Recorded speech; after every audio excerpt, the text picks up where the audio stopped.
আসসালামু আলাইকুম এভরিওয়ান, সবাই কেমন আছেন? আশা করি ভালো আছেন। তো আমরা প্রথমে নিয়ে নিলাম হচ্ছে কিছুটা পেঁয়াজ কুচি, তারপরে নিয়ে নিলাম হচ্ছে রসুন কুচি, আর নিয়ে নিলাম 4টার মতো কাঁচামরিচ, আর সাথে নিয়ে নিলাম হচ্ছে শুকনো চিংড়ি, মানে হচ্ছে চিংড়ি শুটকিও বলতে পারো। তো এইগুলো দেখে বুঝেই গেছো আমি আজকে কি বানাবো। তো আমি আজকে ভর্তা বানাবো, ভর্তা রেসিপি।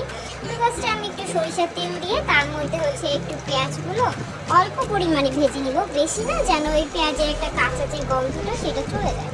একদম মুচমুচা করে ভাজলে কিন্তু এটার টেস্টটাও নষ্ট হয়ে যাবে, এতটা ভালো লাগবে না। আর এর তেলটা ছড়িয়ে আমি এটা উঠিয়ে নিলাম, দেন আমি দিয়ে দিলাম হচ্ছে কাঁচামরিচ, এটাও একটুখানি ভেজে নিব, কারণ আমি চাচ্ছি না কোনোটারই একটু কাঁচা কাঁচা যেন গন্ধটা না আসুক।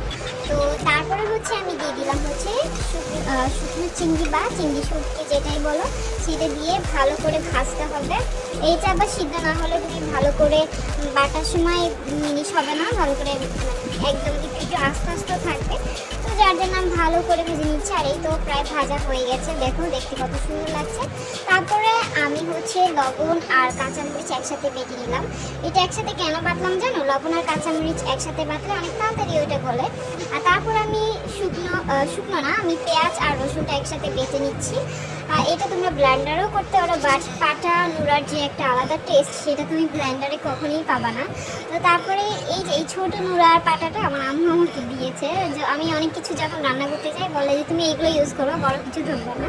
তো তারপরে হচ্ছে আমি চিংড়ি মাছটা হচ্ছে ভালো করে বেটে নিব, একদম মুচমুচা। দেখুন ভাজার সময় বাটার সময় বুঝতে পারবা কি সুন্দর ভাজা হয়েছে কিনা।